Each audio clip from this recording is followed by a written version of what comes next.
Hallelujah. Isang mapagpalang umaga po sa ating lahat. And again, Happy Mother's Day po sa ating mga nanay. Hindi man po natin kasama siguro yung nanay natin. Kagaya ko na nasa abroad pa rin hanggang ngayon.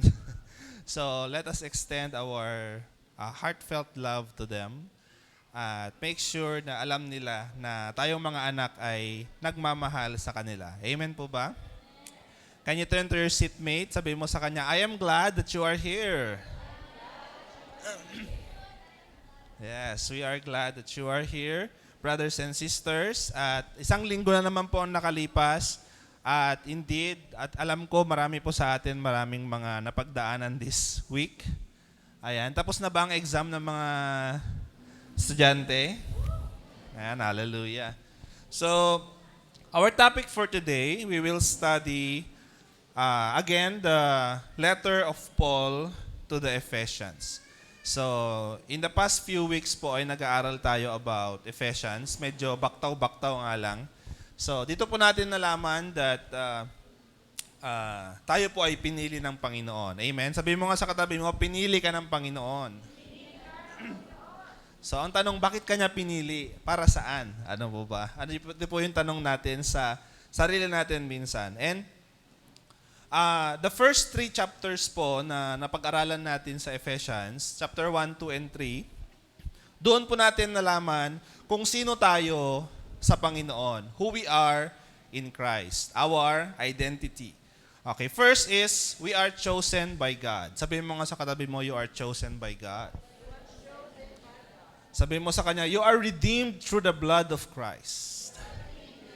Amen. At dahil po dito, lahat po ng kasalanan natin na kinonfess natin sa Panginoon, we are already forgiven of our sins. Amen? Sino po dito ang napatawad na? Hallelujah. Parang nag-aalangan pa yung iba. Napatawad na ba ako ni Lord? Talaga ba, Lord? Okay, so after that, after we receive Jesus as our Savior, we are now sealed by the Holy Spirit. Amen? The moment that we believe na si Jesus nga ay tagapagligtas at ating Diyos, doon po nagsimulang puspusin tayo ng Panginoon ng Holy Spirit. Amen? And once tayo po ay spiritually dead, but you are made alive in God. At tayo po ay itinaas ng Panginoon. Okay? So now we are sealed by the Holy Spirit. And Paul also explained that the church is no longer divided. Okay? So yung point po kasi ni Paul noon to write, bakit po siya nagsulat sa Ephesus, is because there is division in the church. Sabihin nga po natin, division. Again, division. Okay, nagmamat pala tayo dito. So, may division po between the Jew and the Gentiles. Okay? So yung mga Jew, ito po yung mga original na taga-Israel. Sila po yung mga pinili ng Panginoon. And Gentiles, tayo po yung mga Gentiles. Okay, yung mga outsider, kumbaga. Pero pinili din ng Panginoon. So merong division sa church noon between the Jews and the Gentiles. So there was a dispute between the Jew and the Gentile believers. So kahit na, alam mo, parehas na sila ng sinasambang Diyos, meron pa rin silang mga dispute sa isa't isa. Sabi siguro ng mga Jew, hindi, kami talaga yung original na pinili. Okay. Sabi naman ng mga Gentile, hindi, ayaw nyo kasi kay Jesus, kaya kami na ngayon yung pinili. Okay. So there is a dispute. But Paul wants us to realize that we are serving one God. Kaya sabi niya doon, we have one Spirit, oneness of the Spirit because we are serving one God. So we now belong to one body of Christ. Sabi mo nga sa katabi mo, we belong to one body of Christ. Yes, even today, siguro napapansin niyo marami pong mga churches sa Pilipinas. Sa Pilipinas pa lang po ay siguro thousands na ang churches. Hindi lang po 611 ang Christian church po sa Tuguegarao, amen. Marami pa pong ibang churches. And sometimes when we meet other believers or different believers from different Christian churches, sometimes we feel na parang parang very alienated tayo sa kanila. Hindi tayo magkatulad, gano'n. So naglalagay tayo ng division, kumbaga. But the reality is we belong in one body. Amen. We belong in one body. So now, in this chapter, sa chapter 4 na pag-aaralan po natin, medyo nag-iba po yung pagtuturo ni Paul from doctrine to daily living. Okay, so sa first 3 chapters, sinabi niya yung truth. Ito yung ginawa ni Jesus, ito yung gospel.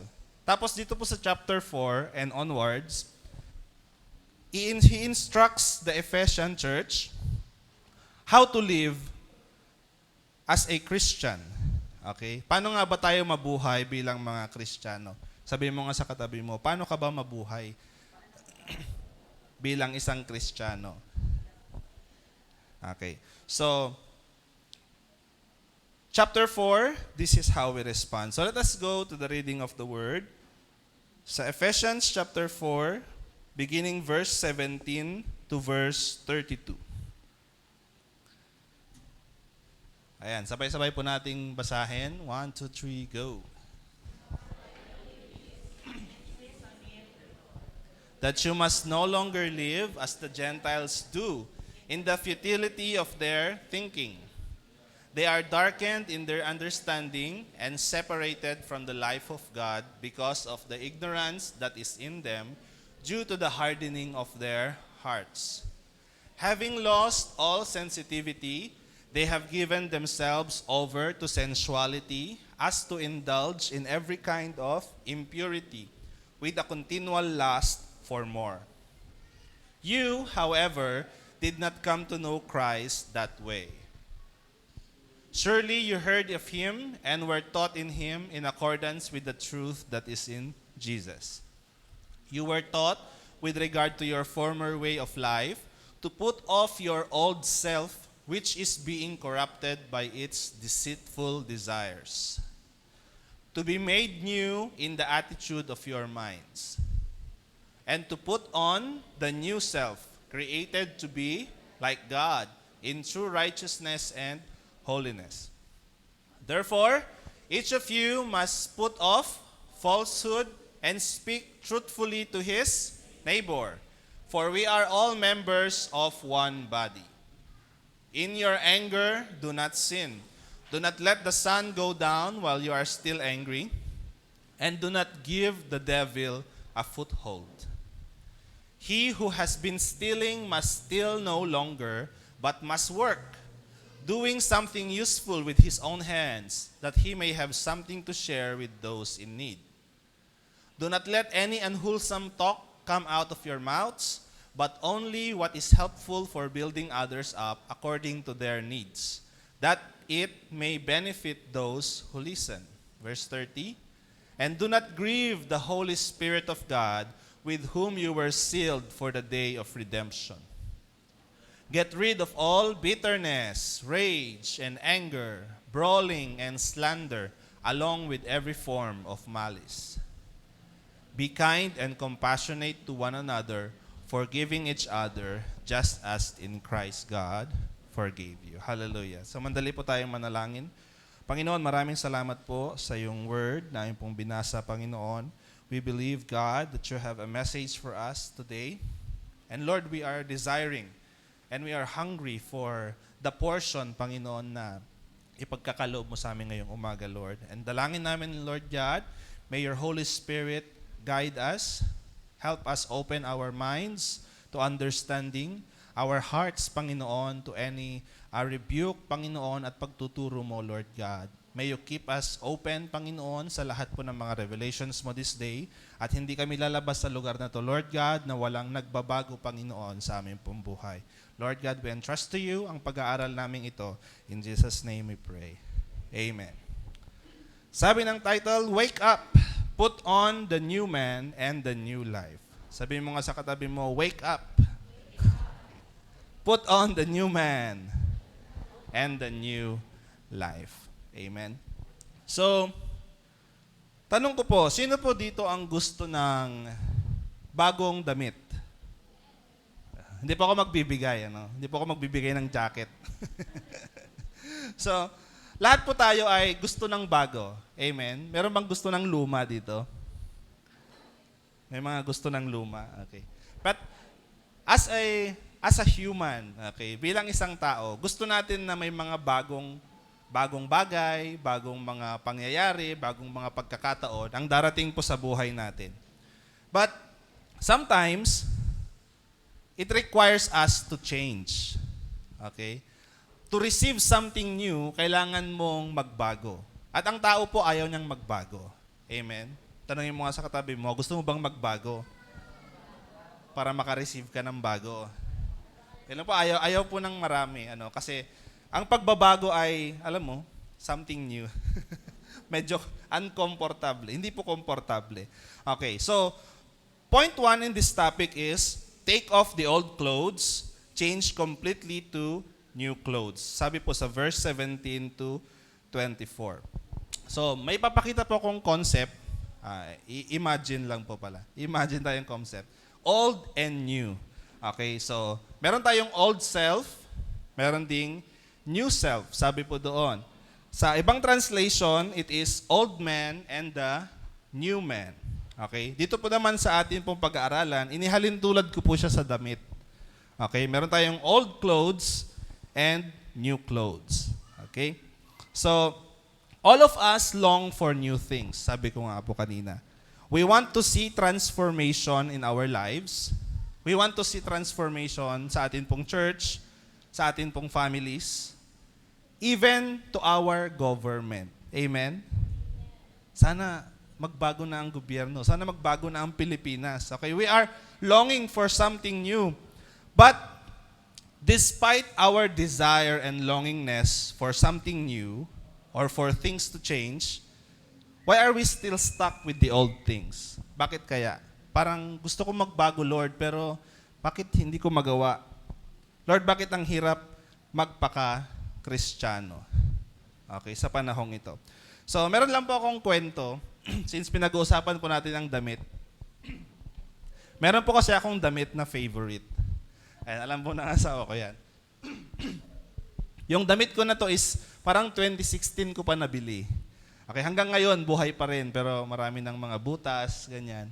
So, gustong-gusto ko pa rin siyang isuot kasi alam mo yon, yung komportable, maganda yung fit.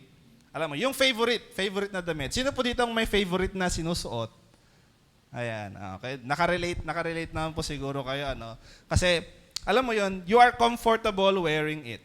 Okay?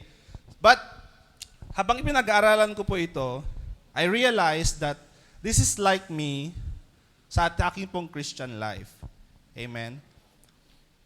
We cannot let go of our old self. Bakit kaya? First is, nakasanayan na po natin. Okay? Even the Israelites, kung alam po natin yung kwento ng mga taga-Israel, they have been slaves for over 400 years. Okay, sila po ay mga alipin for 400 years. Sila po ay nasanay na to being slaves. Alam na po nila yung mga ins and outs ng pagiging slave.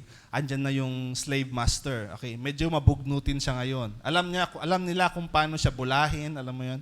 Alam nila yung ins and outs ng kanilang trabaho, the slavery na kanila pong nararanasan. Sanay po sila. And when sila po ay nilabas ng Panginoon sa slavery, papunta po sa promised land, when they are faced with hardships, many of them wants to go back to Egypt. Marami po sa kanila gustong bumalik. Gusto ko na lang bumalik sa Egypt, mas bali nang alipin ako, wag lang akong mahirapan dito sa wilderness. And sometimes, when we face hardships, in this generation, gusto po nating bumalik doon sa old self natin. Maalala ko po, meron po akong kaibigan, kapag po siya ay nagkakaproblema, siya po ay naglalasing at nakikipag-away.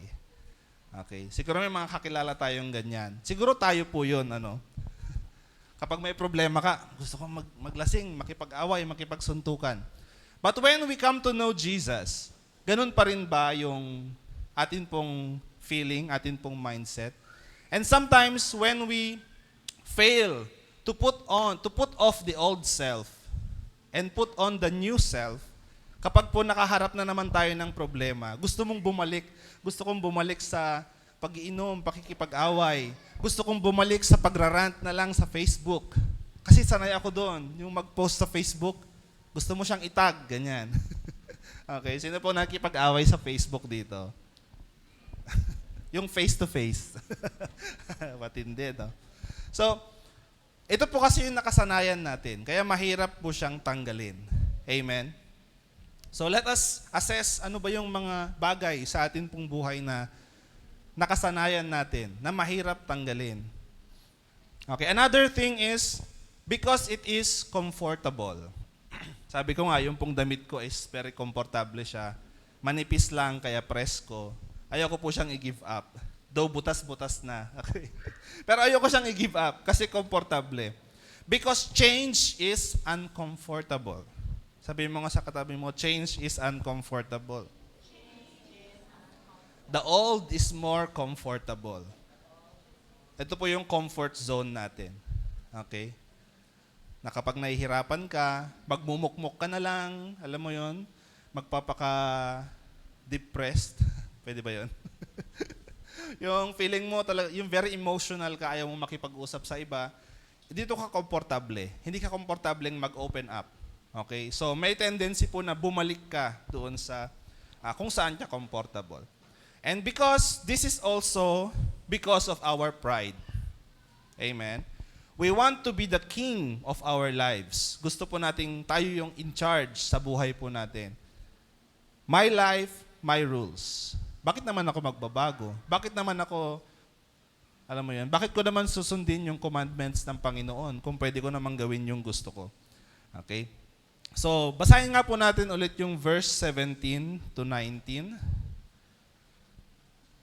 Ephesians chapter 4, 17. Sabi po dito ni Paul, "So I tell you this and insist on it in the Lord, that you must no longer live as the Gentiles do, in the futility of their thinking." Verse 18, "They are darkened in their understanding and separated from the life of God because of the ignorance that is in them due to the hardening of their hearts." Verse 19, "Having lost all sensitivity, they have given themselves over to sensuality so as to indulge in every kind of impurity with a continual lust for more." So, medyo maraming kailangang intindihin. Ano po? Maging ako po nung nag-aaral ako talaga, ang dami namang English, hindi ko masyadong gets. So, tinry ko po siyang i-break down by sentence. Okay, sabi po dun sa pinakauna, sa verse 17, "I tell you this," sabi po ni Paul sa mga taga-Ephesians. At sinasabi niya rin po sa atin yan ngayon na mga believers of this generation. "We must no longer live as the Gentiles do." Huwag na po tayong mabuhay gaya ng mga Gentiles. Sino ba yung mga Gentiles? Okay? Pag sinabi po kasi nating Gentiles, sila yung mga hindi kilala ang Panginoon. These are the unbelievers. Okay? We are once Gentiles. We are once unbeliever. Amen? Unbeliever din po tayo. Hindi tayo naniniwala sa Diyos. Hindi po natin Panginoon ang Diyos. Okay? So, huwag na daw tayong mabuhay ng ganito. Okay? Because Gentiles, ang sabi po ni Paul, in the futility of their thinking. So, ang mga Gentiles daw po, ang mga unbeliever daw po, there is futility in their thinking. Ano pong ibig sabihin ng futility? Futility is, it lacks purpose. Walang purpose. Walang meaning. Okay? It's futile, sabi nga sa English. So, without God in our lives, we find no lasting purpose. Nung buhay po natin noon as unbelievers, we cannot find purpose. Ano ba yung purpose ko? Ba't ako nagtatrabaho? Okay? Para magbayad lang ba ng tax? Anong purpose ko? Ba't ako nag-aaral? Natanong na po ba natin sa sarili natin yan? Anong purpose natin sa mundo? Ba't tayo nabuhay? And kung wala po ang Diyos sa atin pong buhay, we find no lasting purpose. Siguro ang purpose mo is maging achiever, maging top 1 sa klase, maging tagapagmana ng company, or maging head ng department. But after that, what else? Ano pa? Ano pa yung purpose? Panandalian lang po lahat ng purpose without God. So, sabi po ni Paul, futility of their thinking. In verse 8, sabi po niya doon, verse 18, "They are darkened in their understanding and separated from the life of God because of the ignorance that is in them due to the hardening of their hearts." So there is ignorance. Alam po ba natin ng ignorance? Lack of knowledge. Okay? Walang masyadong alam. Okay? Hindi dahil sa wala silang pagkakataong matuto. Okay? It is because of the hardening of their hearts. They don't know because they do not want to learn. Not because we have no opportunity to learn, but because we do not want to learn. Amen? Ayaw natin kay Lord. Ayaw natin pakinggan si Lord. Hindi dahil walang nag-preach sa atin, hindi dahil walang church na nag-invite sa atin, dahil walang mga friends na nag-invite sa atin, but because we don't want God. We don't want to be holy. We want to be sinful. We want to do our things. Gusto natin yung, alam mo yun, walang rule sa atin pong buhay, kundi tayo lang. And because of that, because of the hardening of our hearts, we are ignorant of the things of God. We lack knowledge. Okay, ito po tayo noon. Or maybe hanggang ngayon, we still are ignorant and lack of knowledge and the things of God. And in verse 19, sabi po dito, verse 19, having lost all sensitivity, they have given themselves over to sensuality as to indulge in every kind of impurity with a continual lust for more. So, insensitivity to sins, to their sins. Ano pong ibig sabihin ng insensitive? Anong kabaliktaran ng insensitive? Sensitive. Very good. So, pag sinabi pong sensitive ang isang tao, ibig sabihin, alam mo yon, yung marunong siyang makiramdam. Okay? Yung alam niya yung mga nangyayari. Okay? So, he knows how to control himself because sensitive nga siya. Pero kung insensitive ka, especially if you are insensitive to your sins, hindi mo alam na kasalanan pala yun. Wala ka nang pakialam kung nagkakasala ka. Okay? You lack the feelings. Lack of feelings. Okay, so ano po yung una? Lack of purpose, lack of knowledge, lack of feelings. Ito po yung gustong i-explain ni Paul sa mga, these are the unbelievers. We lack the purpose, we lack the knowledge, we lack the feelings. And kapag tayo po ay insensitive sa ating pong mga kasalanan, para po tayong may kalyo. Alam niyo po ba yung kalyo? Okay, so sa mga naggigitara dyan, yung may mga kalyo sa daliri, yung matigas na balat. Okay. So insensitive na po yung kamay namin dun sa string. So hindi na po masakit kapag naggigitara. So dito po sa insensitivity na pinag-uusapan natin, may kalyo na po yung puso ng isang tao. Callous hearts do not feel for their sins. Wala na silang pakialam, wala silang nararamdaman. Thus, they are unrepentant. Kapag wala kang pakialam na ikaw ay nagkakasala, siyempre hindi ka hihingi ng tawad.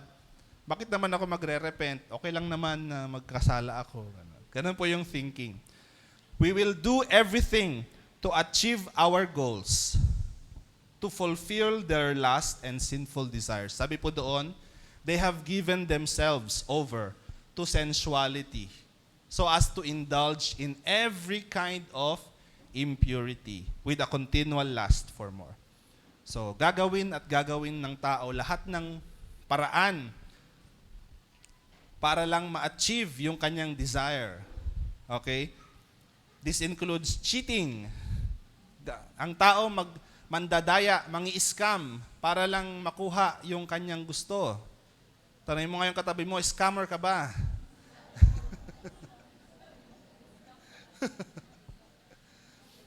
Ang tao, kapag siya na po ay insensitive sa kanyang kasalanan, gagawin niya pati ang magnakaw para lang magkaroon ng pera, para lang magtagumpay. Amen? At higit sa lahat, at ang nakakalungkot sa lahat, kaya ng taong pumatay para lang ma-achieve yung kanyang goal, success. Okay? So, basahin nga po natin ang Mark chapter 8, verse 36. Ano pang sinasabi ng Bible sa Mark chapter 8, verse 36? What good is it for a man to gain the whole world, yet forfeit his soul? Ano po yung mga kaya nating gawin para magtagumpay? Tanongin mo ngayong katabi mo, ano yung kaya mong gawin para magtagumpay? Okay? Ang tagumpay po sa lupa ay panandalian lang. Amen? mabubuhay tayo. Sino po ang oldest dito? 80 years old, meron ba? 80 and above? Okay. So, tagumpay natin sa lupa is very short, panandalian lang. Huwag po sana nating ipagpalit yung walang hanggan sa panandalian. Sabi po dito sa verse 36 ng Mark, what good is it for a man to gain the whole world? Sa'yo na lahat ng yaman sa mundo, pero nawala naman yung kaluluwa mo. Forfeit naman yung kaluluwa mo. In the end, in eternity, ay tayo man ay mahihiwalay sa Diyos. So, hindi po masama ang magtagumpay. Baka ayaw nyo nang magtagumpay, ano po? Hindi po masama ang magtagumpay, bagkus ito po ay kalooban ng Panginoon.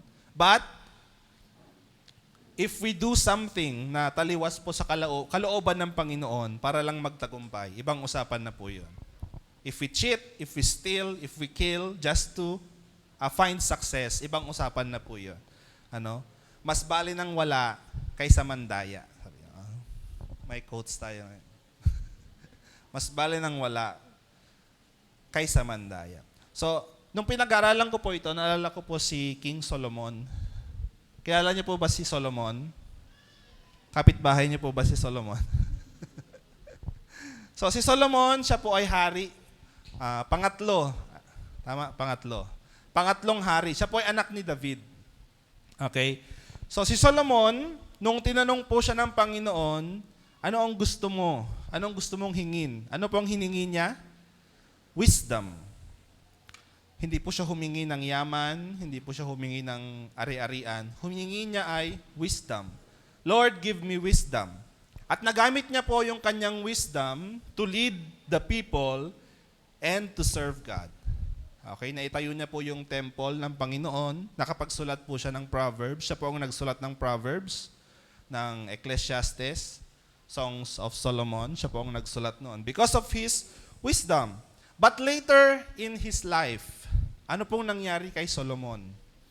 Nagamit niya po sa ibang bagay yung kanyang wisdom. Ano po? Nagamit niya sa maling bagay, maling paraan. He acquired excessive wealth and treasures. Okay, dahil magaling nga siya, marunong. Nagkaroon siya ngayon ng maraming kayamanan. O lahat na, parang na-obsess siya sa gold. Okay, so many gold. At hindi lang po yun, nagkaroon siya ng maraming asawa.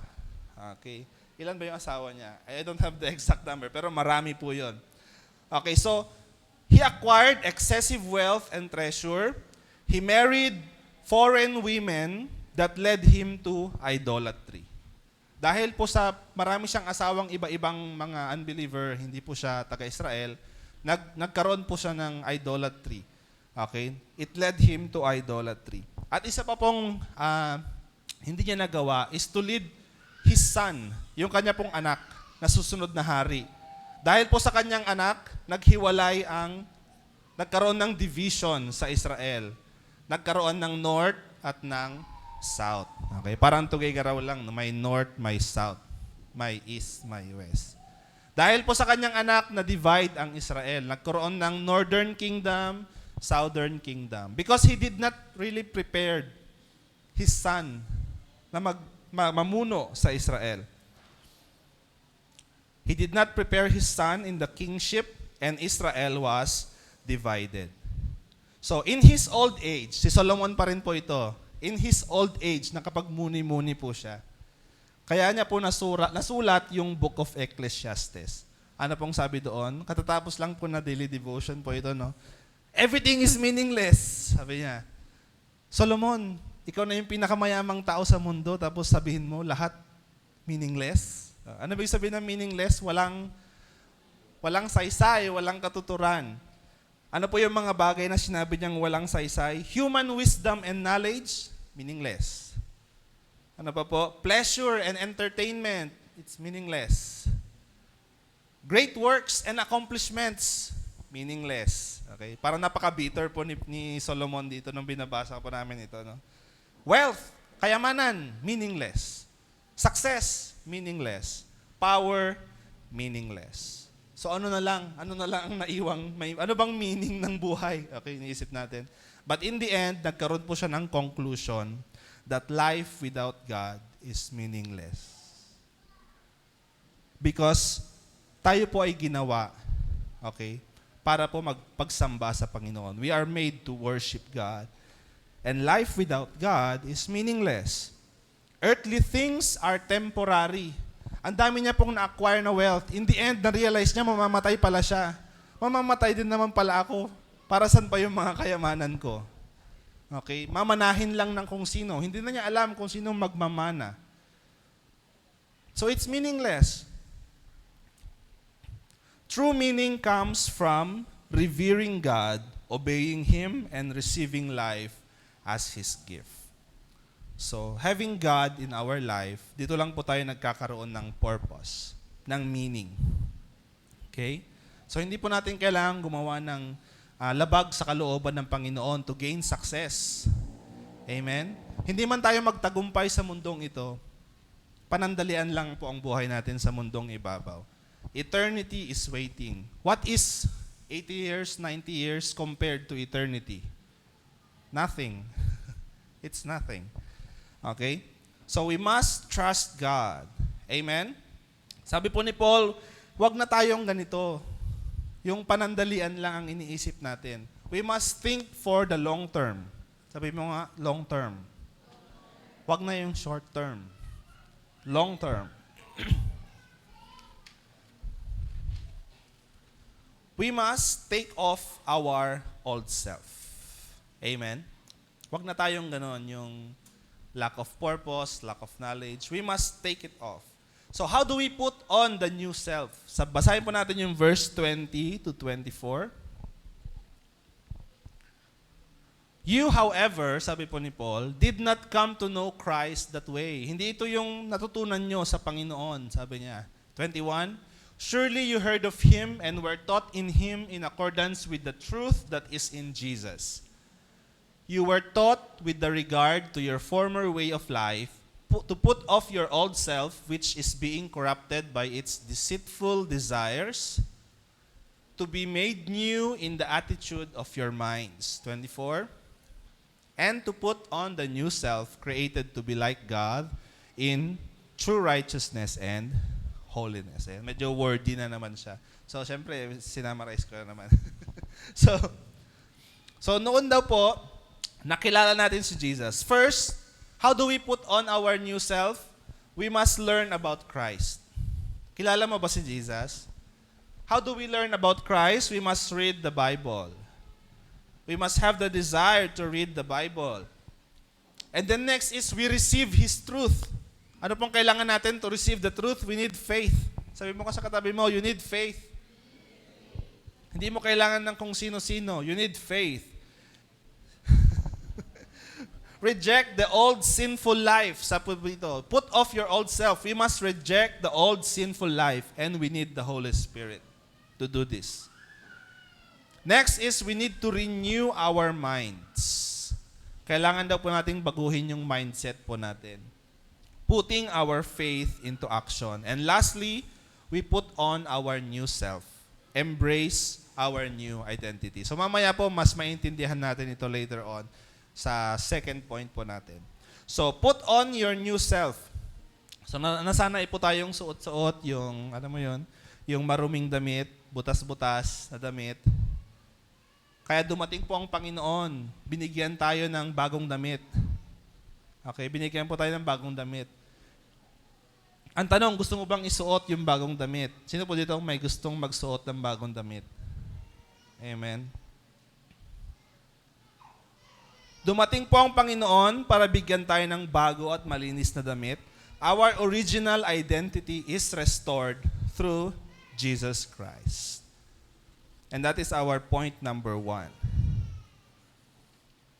Take off your old self, old clothes, at ano po yung second part? Change completely to new clothes. Bakit po completely? Bakit po completely? Meron po kasi mga Kristiyano na kapag sila po ay nakareceive ng bagong damit, ipapatong lang nila yung, ano mo yun? Ipapatong lang nila dun sa old clothes nila. Okay, during Sunday, yung new clothes. Hello, ang bait-bait ko. Kapag weekdays naman, tatanggalin na yung new clothes, old clothes ulit. Sino po ang ganito? Magkaiba po yung personality mo kapag nasa church at saka kapag nasa school, nasa bahay. There is duplicity. Okay, wag nating ipatong lang yung damit. Amen. Dapat tanggalin mo yung old and you put on the new. You need to remove the old, then put on the new. And we have one identity as child of God. Okay, hindi po magandang tignan na yung isang worshiper sa Sunday ay lasinggero sa mga the following days. Ano po? So, wag po nating ipatong lang ang damit. We need to completely change to new clothes. Okay. And that leads us to point number 2. A new person, new conduct, live out the Spirit's new life. Okay, so verse 25 to 32. Basahin nga po natin ulit ito, 25 to 32. Okay, ito na. Ito na daw yung mga kailangan nating gawin. Ano po yung mga kailangan nating gawin? Therefore, each of you must put off falsehood and speak truthfully to his neighbor. Sino po tong neighbor na to? Tingnan mo nga yung katabi mo. Neighbor mo ba yan? Amen. So, lahat ng tao daw po ito, especially your fellow believers, these are your neighbors. For we are all members of one body.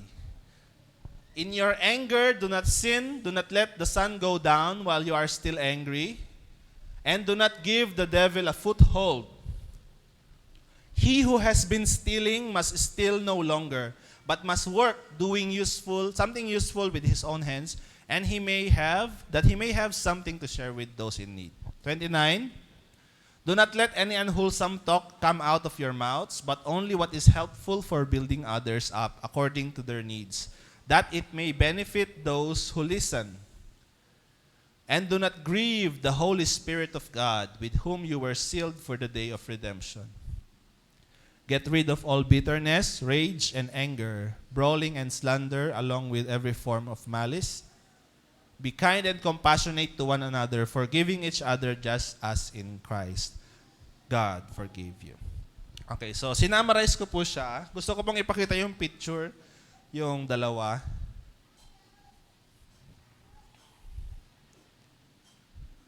Ayan. Nakikita niyo po ba? Ayan, medyo pixelated na siya. So, 611 Church. Ayan, palagi po nating naririnig yung Tree of Life. Amen. Sabihin mo nga sa katabi mo, Tree of Life. Okay. So, saan po dito yung Tree of Life sa tingin nyo? Okay, ito po yung Tree of Life. Ayan. Ito po yung Tree of Knowledge of Good and Evil.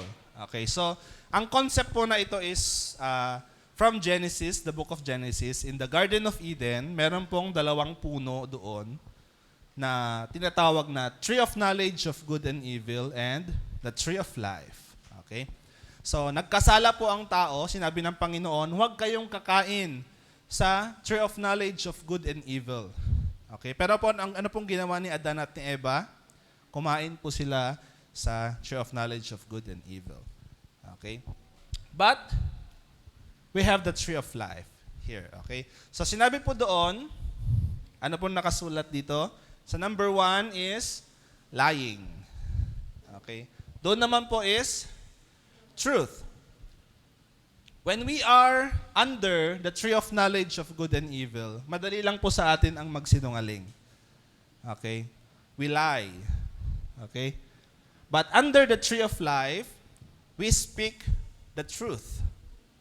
Sabi po ni Paul doon, you cannot lie to one another. We must bring out cast off falsehood because you are member of one body.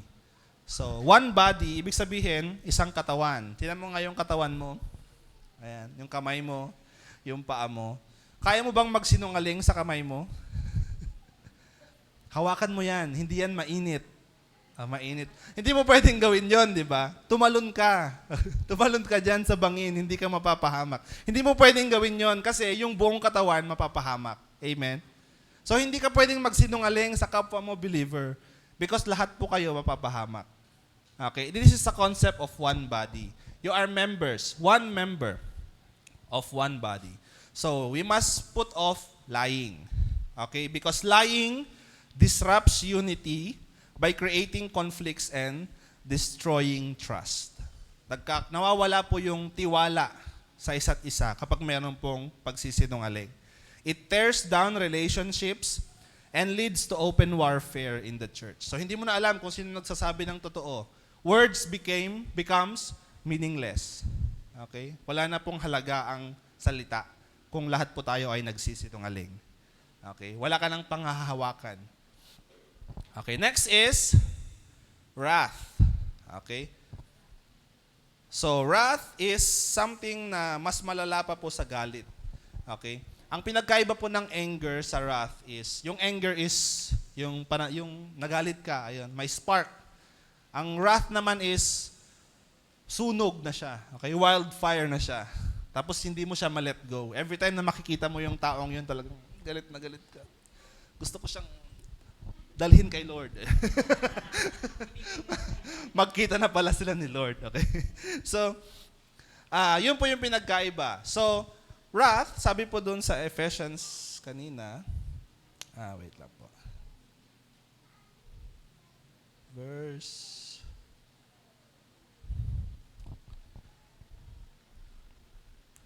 Okay, sabi doon, do not let the sun go down while you are still angry. And do not give the devil a foothold. Okay? So we must handle our anger properly so it does not control us. Okay? So, ang anger po is hindi masama. Sabi mo nga sa katabi mo, okay lang magalit. Okay, okay lang pong magalit. Normal lang po yan sa tao. We have emotions. Okay? Acceptable po yan. Okay? Natutunan po natin yan sa gentle. Lahat po ng emotions mo is acceptable. But, we must not let our anger control us. Okay? Dahil sa galit mo, talagang ibabato mo na lahat na makita mo. Yung mahawakan mo, talagang lilipad lahat ng kaldero, kawali. Okay? So, we must not let our anger control us.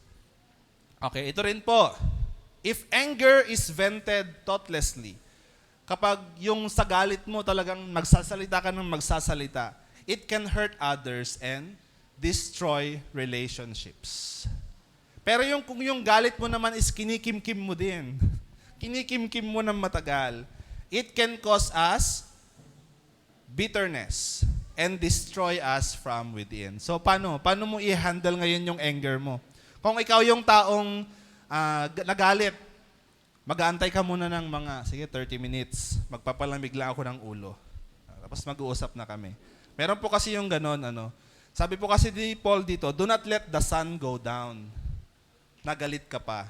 Pero may mga tao po kasing kailangan mo munang itulog. Ayan. Para hindi ka magmura. Hindi mo makapagsabi ng mga hurtful words. Okay? So depende po sa atin yan. We must not let our anger control us. And Paul tells us to deal with our anger immediately in a way that builds relationship rather than destroying them. So, sa atin pong pagpapalamig ng ulo, wag din po nating hayaan na lang na hindi na deal yung anger. Okay? So, if we nurse our anger, we will give the devil an opportunity to divide us. Sabi po dito, give place to devil. So, kapag meron po tayong galit sa puso, alam niyo po yun yung marami kang naiisip. Nasubukan na po ba natin yun? Yung maraming tumatakbo sa isip mo ng mga senaryo, ito yung gagawin ko.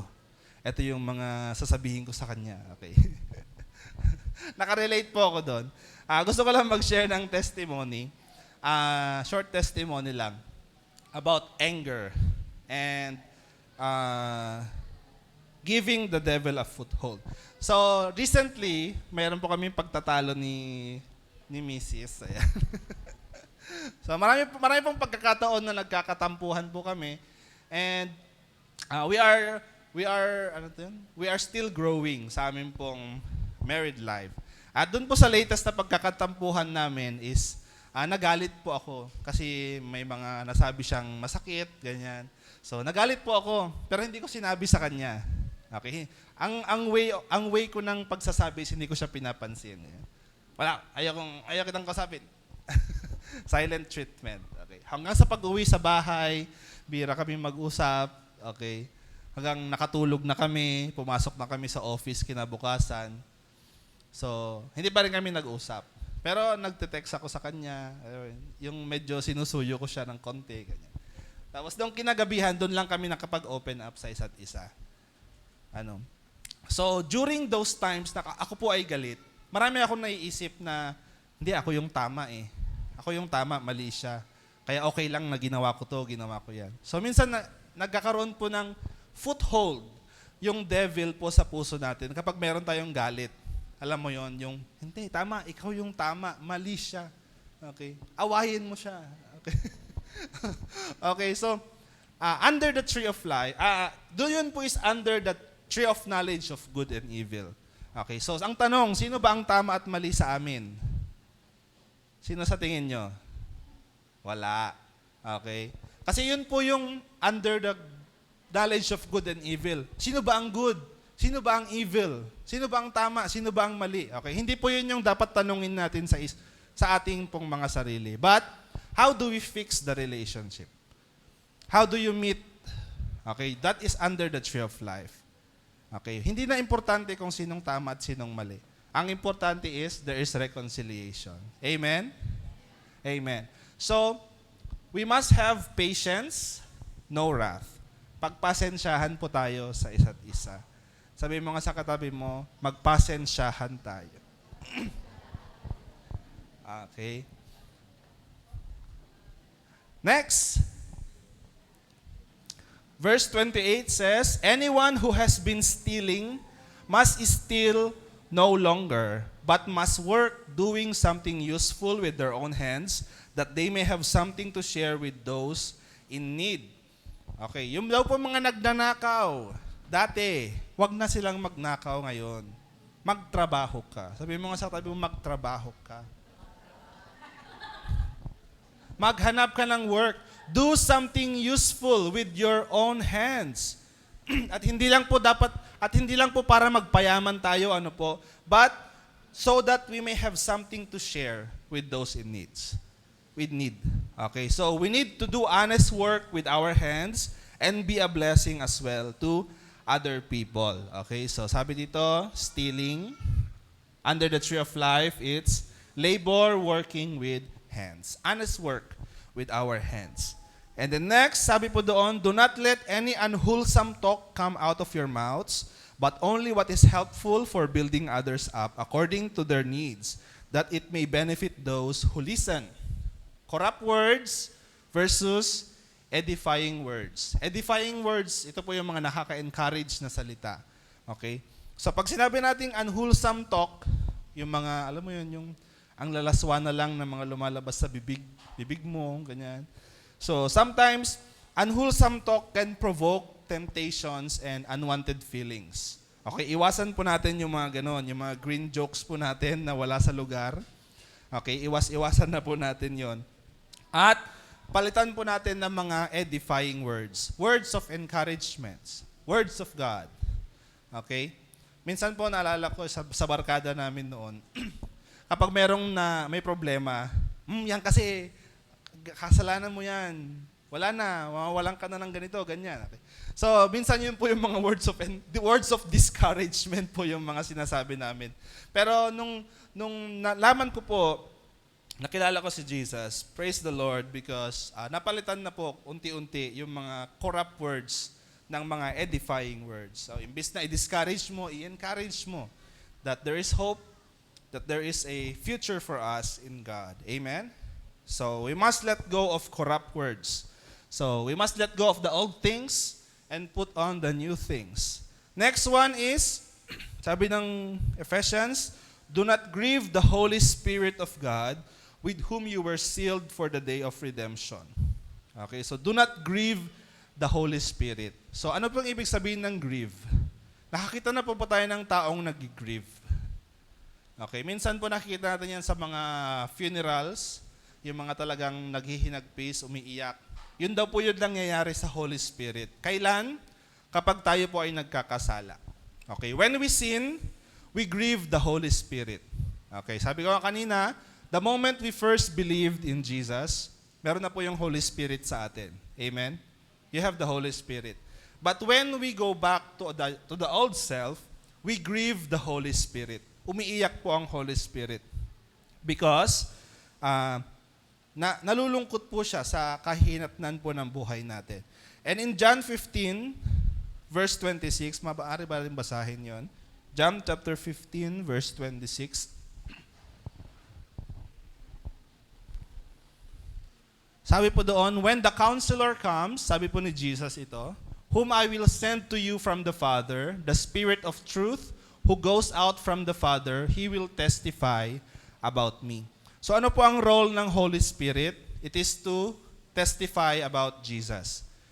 Ang role po ng Holy Spirit is to exalt Jesus. Ang itaas si Jesus. When we fail to exalt Jesus, nag-grieve po ang Holy Spirit. Okay? So yung mga pagkakataon na hindi natin na itataas si Jesus, nag-grieve po ang Holy Spirit. So, na-touch lang po ako dito sa isang commentary po ni Spurgeon. Gusto ko lang basahin. Sabi niya po dito, I think I now see the Spirit of God grieving when you are sitting down, reading a novel, and there is your Bible unread. So, kapag daw po tayo ay magse-cellphone siguro, nagbabasa ng kung ano-ano, tapos yung Bible mo andun lang, hindi nababasa. The Spirit is grieving. Amen? You have no time for prayer, but the Spirit sees you very active about worldly things and having many hours to spare for relaxation and amusement. And then He is grieved because He sees that you love worldly things better than you love Him. Okay? Marami pong pagkakataon na we fail to do this. And we grieve the Holy Spirit. So iniisip ba natin, masyado bang sensitive yung Holy Spirit? Lahat na lang ng gawin ko, umiiyak siya, gano'n. So we might think that the Holy Spirit is overly sensitive, no? But He grieves mainly for our sake. Hindi po siya umiiyak kasi para sa kanyang sariling kapakanan, okay? Umiiyak po siya para po sa atin. Because He knows the cost, the misery of our sins. Alam niya po yung kahihinatnan mo kapag ikaw ay nagkakasala. Alam niya yung pupuntahan mo kapag ikaw ay continue living in your sins. He grieves mainly for our sake. Amen. So let us not grieve the Holy Spirit and love things more of God than the worldly things. Amen. And in number 6, last one na po ito. Sabi po doon, get rid of all bitterness, sa verse 31, get rid of all bitterness, rage and anger, brawling and slander, along with every form of malice.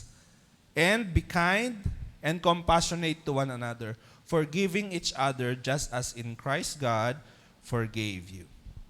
Okay, so bitterness, wrath, anger, brawling, ano pa yun? Slander, every form of malice.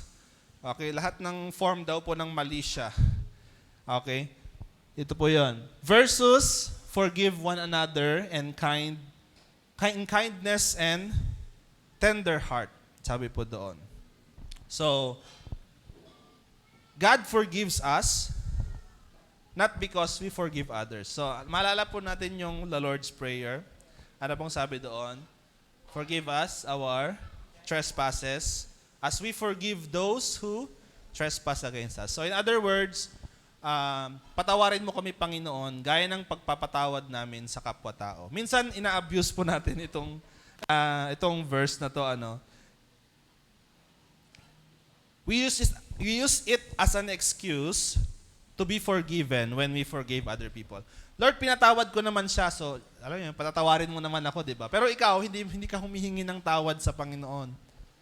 You don't acknowledge your sins. Lord, pinatawad ko na siya, so, patawarin mo na rin ako. Okay.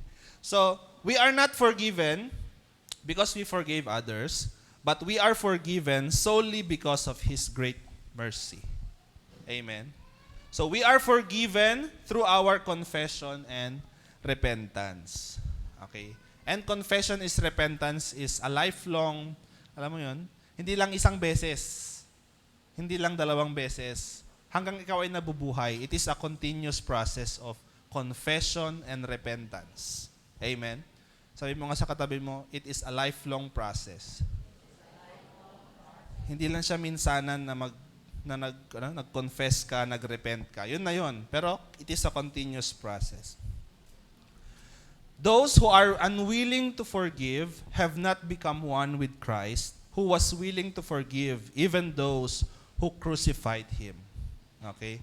Sa mga tao daw po na ayaw magpatawad, okay, hindi siya isa sa Panginoon. You did not really know Christ. Si Jesus na pinako na nga sa krus, pinahirapan, pero siya mismo pinatawad niya yung mga taong nagpahirap sa Kanya. Kaya po ba natin gawin yon? Kaya mo bang patawarin yung taong nang scam sa'yo? Nang ghost sa'yo? Kaya mo ba siyang patawarin? If we are unwilling to forgive, sabi doon, we have not become one with Christ. So who are we to withhold forgiveness when God forgave us despite the weight of our sins? Tayo man po na kilala natin ang sarili natin, yung bigat ng kasalanan natin. Sino nga ba tayo para patawarin ng Panginoon? Pero pinatawad niya tayo. Now, sino ka na hindi magbibigay ng kapatawaran sa ibang tao? Okay? So we must be willing to forgive others. Okay? Kung may mga nakagalitan man tayo dito sa church, meron ba? Meron ba kayong naiisip? I think this is time to forgive also. Amen? And then, to conclude, gusto ko pong ipakita yung picture ng tree of knowledge of good and evil. Yung individual picture. Ayan. So, the tree of knowledge of good and evil. So, ito po yung old self natin. Okay? Sabihin mo nga, old self. Ito ka nung hindi mo pa kilala si Jesus, you are unbeliever, you are Gentile. Noon, you are very selfish. And there is selfishness, anger, low self-esteem, deception. Yan, mapanlin lang ka. You are perfectionist. Gusto mo talagang tama lahat. Tama ka lang. Mali lahat. Self-centeredness, performance orientation, you have emotional suppression. Yung mga youth dyan, meron pa ba? Hypocrisy, bitterness, and complaint. Magaling kang mag-complain. Reclusiveness, responsibility avoidance, aggressiveness, fear and cowering, yung pagiging duwag, rejection of oppression, I think, and then pride. Ito daw po yung old self natin. This belongs to the tree of knowledge of good and evil. Amen? So dapat nating tanggalin mo na yan sa sarili mo. Ano daw po yung isusuot natin? Patingin naman ng tree of life. Ayan. So, under the tree of life, pag sinabing, tree of life na yan, syempre, responsible na yan. Responsibility. Self-acceptance, acceptance of others. Ayan, hindi na lang yung sarili mo ang ina-accept mo, but acceptance of others. Self-sacrifice instead of selfishness. Gentleness and goodness. You have forgiveness. You are kind. You are bold to express. Wala nang suppression. You have a genuine life. Okay? Yung totoo. Hindi dalawang buhay. Hindi yung iba sa Sunday, iba sa Monday. But a genuine life. Passion and courage. Emotional stability. Freedom and creativity. Patience and self-control. You have good communication and humility and obedience. Ito daw po yung isuot natin. Okay? Sa atin pong sarili. We must let go of the old things and embrace the new things. Amen? So, ito pong tree of life na to, ito po yung i-embrace at babalikan ng Panginoon sa kanyang pagbabalik. Amen? This is the glorious church. The bride of Christ that Jesus will return to. Amen? Sabi mo nga sa katabi mo, put off the old self. Sabi mo sa kanya, put on the new self. Okay, kung sino pong may gusto dito sa atin na tanggalin na yung kanyang old self, I want you to stand and let us worship God.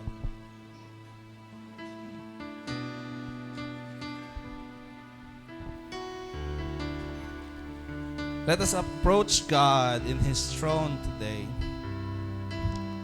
We acknowledge that we are weak and sometimes we cannot change.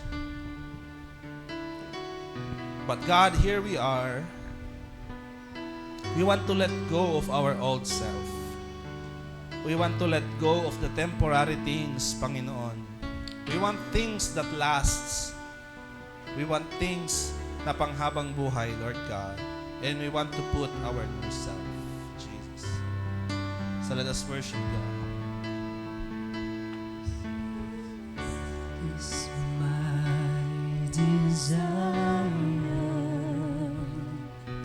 to honor you,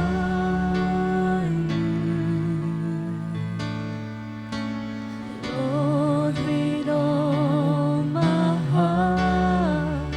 I worship you. Sing it again. This is my desire to honor you, Lord, with all my heart. Lord, with all my heart, I worship you.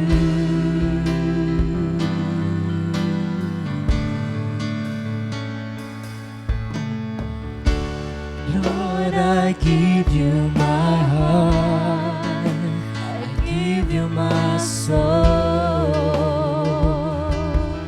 I live for you alone. Every breath that I take, every moment I'm awake. Lord, have your way in me.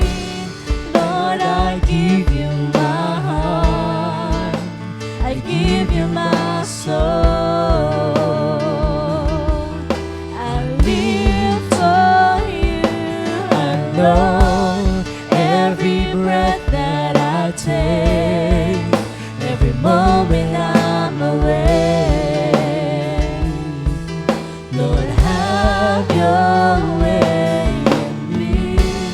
Lord, I give you my heart, Yes, I give you my soul. I give you my soul. I live for you, I Lord. live for you alone. Every breath that I take, every moment I'm awake. Lord, have your way in me. Yes, Jesus. Narito kami, Lord, sa iyong harapan, Panginoon. And this is our prayer, Lord God. Have your way in us, Panginoon. Father God, we want to let go of our old selves, Panginoon. All our bitterness, lahat ng mga galit namin, Panginoon, na kinikimkim. Lord, even our unforgiveness sa mga hindi namin pinapatawad, Panginoon, ng mga tao, Lord God, sa amin po mga masasamang bisyo, Panginoon. We want to let them go, Panginoon. We want something new sa amin pong buhay. We want our lives to change, Lord God. We want the purpose, Panginoon, kung ba't kami nabubuhay, ma-receive namin, Lord. Lord, we want you in our lives. We want you in our lives. We want the new things in our lives, Lord God. So, Father God, here we are. We surrender all to you today. We want to surrender all our weaknesses to you. Help us, Panginoon. May your Holy Spirit guide us and help us, Panginoon, to let go of our old selves, Lord. Lord God, hindi madali, Panginoon. Nakasanayan namin ito, Panginoon. Nakasanayan namin, and dito kami komportable, Panginoon. But God, it is you alone, not by our might, Lord God, not by our power, but by your Holy Spirit. By your Holy Spirit we can. we can put off our new self, our old self, Lord God. Now, I want you to ask God. I want you to confess to God. What are the things na gusto mong i-let go sa buhay mo? Ano yung mga bagay na sa tingin mo hindi nakakatulong at nakakapaghinder sa'yo to serve God fully? I want you to tell it to God today. Tell Him with your own lips. You know yourselves. You cannot lie to yourselves. You know the things that you need to let go. And I know the Holy Spirit of God is with us today. I know that He is convicting you. He is telling you something. This you need to let go. You need to let go of this thing. And so surrender all to God. And let go of the things na sinasabi ng Panginoon. Hallelujah. I live for you alone. Every breath that I Just take, continue to let go. every moment I'm away. Lord, have your way with me. Lord, have your way in Oh, I give me. you my Lord, I give you my heart. I give you my soul.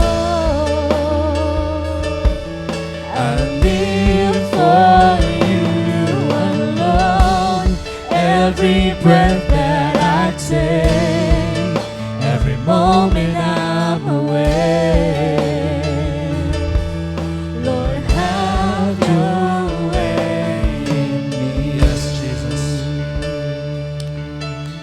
Father God, I believe narinig mo, Panginoon, ang samot dalangin ng iyong mga anak, Lord God.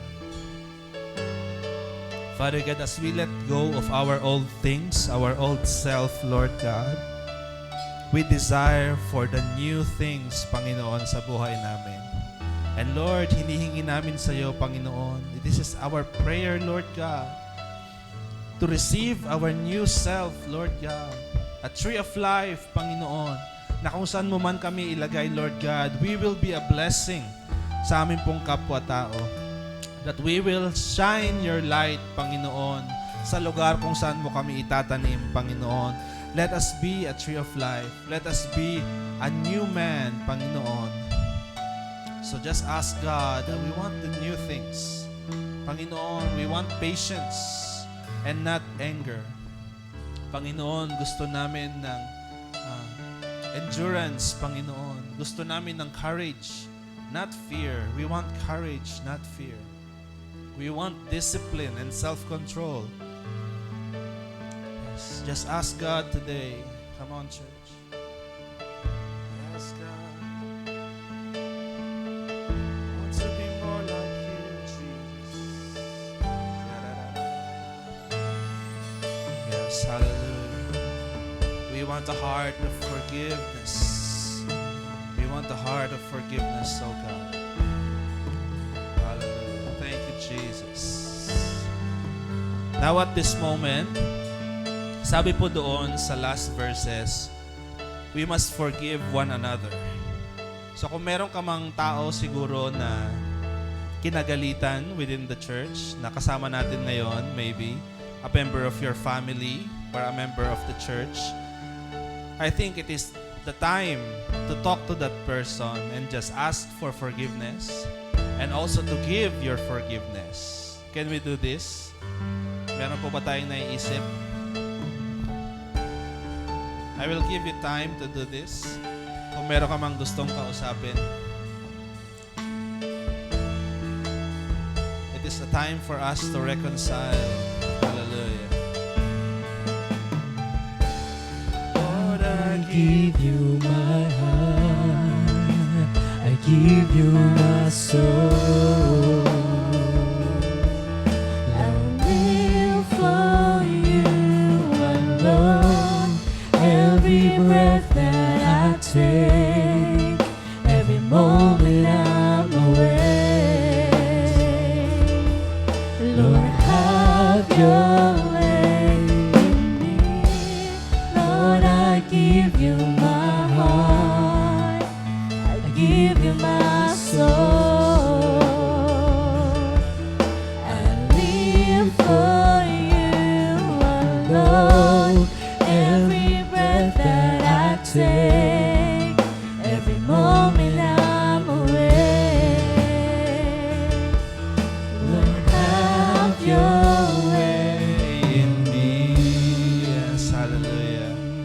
Thank you, Jesus. Thank you, Lord, for your forgiveness, Panginoon. Thank you for the reconciled relationships, God. Continue to heal us, Panginoon.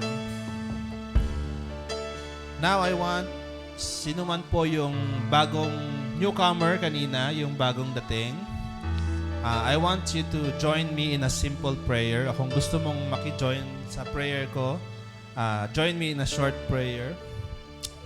Sabihin mo sa Panginoon, Lord, lumalapit ako sa iyo. Gusto kong aminin, Panginoon, ang aking mga pagkakasala. I want to be free of my sins, Panginoon. At gusto kong isuko ang buhay ko sa iyo ngayong araw na to. Lord God, tinatanggap kita, Jesus, bilang aking tagapagligtas at Diyos mula sa araw na ito. Pumasok ka sa aking buhay at ikaw ang panguna sa buhay ko. Gusto ko ng mga bagong bagay, Panginoon. Gusto ko nang i-let go ang mga lumang bagay, Panginoon.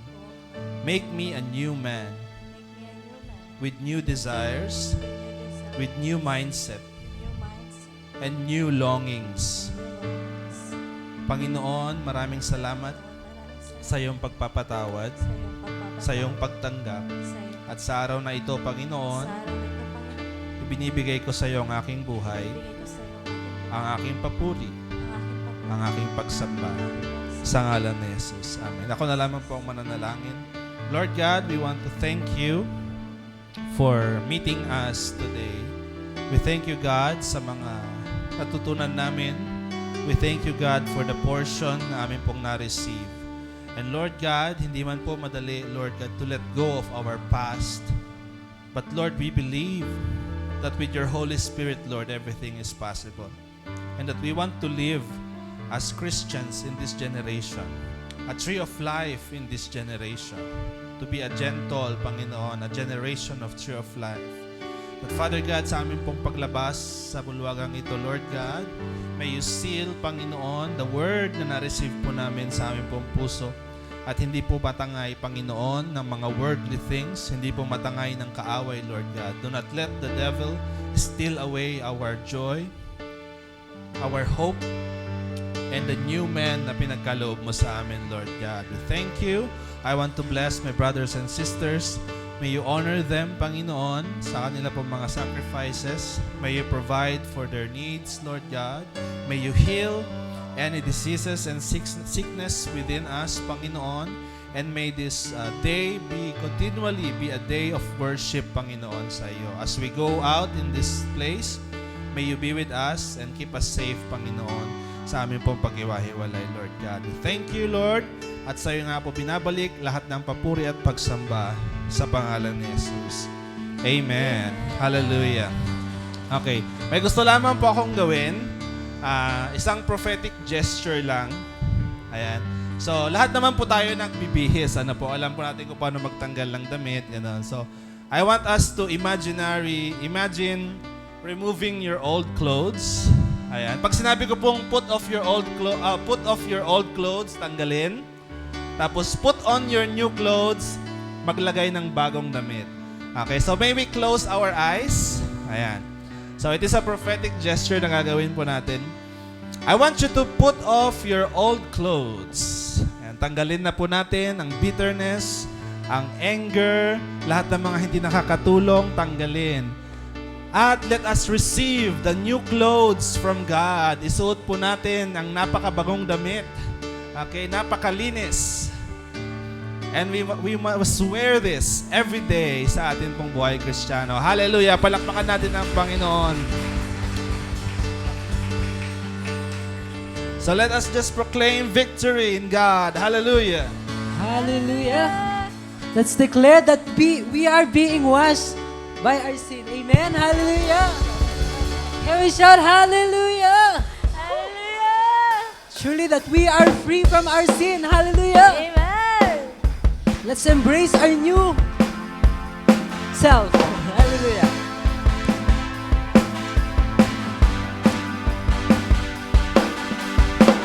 Di ko greatest day in history. That is beaten, you have rescued me. Sing it out, Jesus is alive. The empty cross, the empty grave, life eternal, you have won the day. Shout it out, Jesus is alive. We say, He's alive. Oh, happy day, you wash my sin away. Oh, happy day, let's declare, happy day. I'll never be the same. Oh, happy day, thank you, Jesus. You wash my sin away. Oh, happy, let's declare and believe. Happy day, I'll never be the same. Forever I am changed. Keep believing. Forever I am changed. Oh, forever I am changed. Forever I am changed. Thank you, Jesus. Thank you, Jesus. Thank you, Jesus. See you po next week. God bless po sa ating pag-uwi. Amen. Yan, may nakahanda pong, ano tawag dyan, photo booth sa likod for the mothers. Gusto po ninyong mag-pick